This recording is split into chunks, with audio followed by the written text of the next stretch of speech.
Hello, Senior Stoner fans. It's the real Senior Stoner back at you for your Puffco Peak Pro dab of the day. Hello, everybody. Thanks for joining me. Today's Thursday.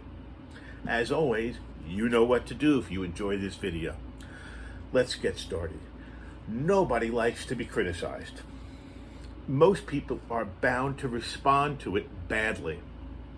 We're all wired for some type of defensiveness. It's normal and almost a universal response to criticism. But it's also the arch enemy of a connection with another person and intimacy. Life means we have to dial the responses down to criticism. So we need to keep from escalating the situation during criticism and turn our relationships around. But each requires motivation, goodwill, and practice. Let's discuss. Well, again, nobody likes being criticized, but recognize your defensiveness. We listen defensively when we listen for what we don't agree with. When we're under fire, for example, maybe catch yourself when you see that you're focusing only on accurate situations, distortions, and exaggerations that will inevitably be in that situation. You got to breathe when these criticisms come to you. Defensiveness starts in the body. It makes us tense and on guard and unable to listen and take in new information. So slow down your breathing, take deep breaths, and do what you can to calm yourself while you're being criticized. Listen only to understand if you can. Listen only to discover what you can agree with.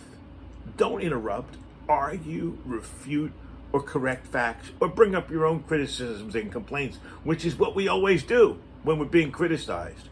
If our points are legitimate, there's all the more reason to save them for a different time when they could be the focus of the conversation and not a defense strategy. Apologize for our part. That's right, you got to apologize for the part you play in a bad situation. It's critical. Take responsibility. Don't just evade it. It's also going to help shift the exchange out of the combat mode from the person who's criticizing you into collaboration. Save your thoughts about their part until later. Try to let the critical or angry person know that you will continue to think about the conversation, even if nothing has been resolved. Tell the other person that you take his or her thoughts and feelings seriously. It's not easy to hear what you're telling me, but I want you to know that I'm going to give it a lot of thought. Something like that. And don't listen when you can't. It's fine to tell the other person that you want to have a conversation and that you recognize its importance, but you can't have it right now. For example, I'm too tired and preoccupied to really listen. Offer a specific time to reopen the conversation so that the person thinks you're giving it your best attention. Remember to speak your own truths. You need to tell the critical person how you see things differently. It won't help your relationship to get into the pattern of being an overly accommodating, peace at any price type of individual who avoids conflict at any cost. Still, timing and tact are everything. It's usually best to save your different point of view for a future conversation, when you'll have a better chance of being heard. Remember that even the most difficult things can be said with kindness. And draw the line at insults. There may be a time to sit through an initial blast, but not if rudeness has become a pattern in the relationship. Rather than an uncommon occurrence, exit any way you can from the rudeness while offering the possibility of another conversation. For example, I want to hear what bothers you, but I need you to approach me with respect. So it's very important that we understand the steps we need to take to deal with criticism. We need to respond to it. We need to learn from criticism. That's right, most criticism is based, at least in part, on some truth. Criticism may appear negative But through criticism, we have the opportunity to learn and improve from their suggestions. Maybe try to respond to the suggestions, not the tone of the criticism. The problem is that people make valuable suggestions critically. However, their tone and style of criticism means that we respond not to the suggestion, but remember the confrontational manner. We're humans. In this respect, we need to suspend and separate the criticism from the style. Christ, when I was a little boy, I was told to remember what I say, not how I say it, by my father as he was strapping me. Even if people speak in a tone of anger, we should try to detach their emotions from the useful suggestions that lie underneath. Remember, it's all in how you serve it up. You need to value criticism. That's right, there's value to it. The problem is quite often we only value praise. Think about it.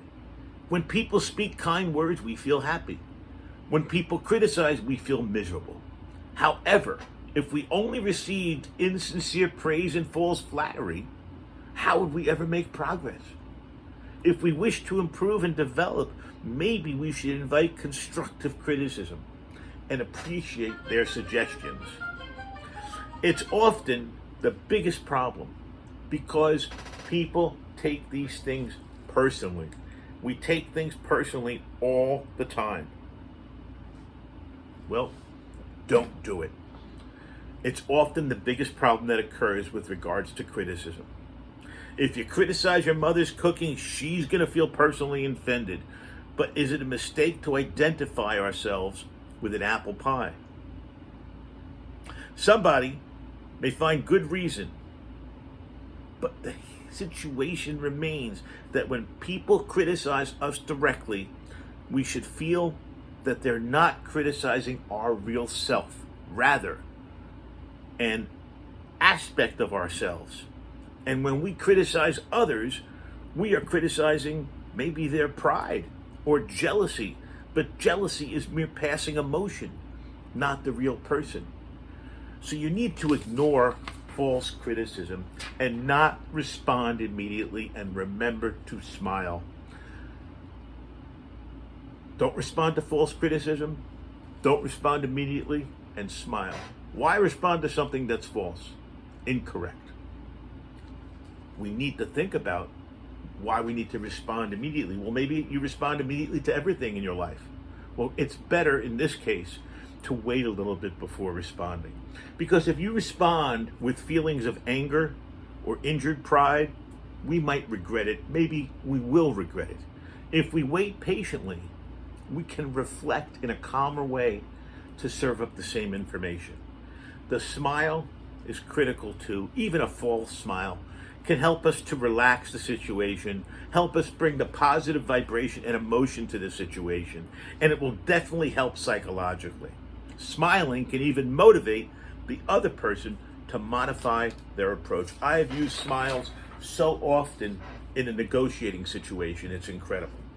Let's take our dab of the day and just remember that human beings are critical. Human beings criticize other human beings. Based on that, unfortunately, we have to be prepared and not take it personally and not make criticisms what we're looking at. Instead, the solutions to what we're being criticized for are more important, aren't they? Well, this has been the Real Senior Stoner, talking about criticisms and how we have to deal with them differently in order to get better in our lives. Thanks for joining me today. As always, you know what to do if you like the video. This is the Puffco Peak Pro with Mendo Breath Diamonds. Thanks for joining me today, everybody. You all have a wonderful day. Cheers. Here we go.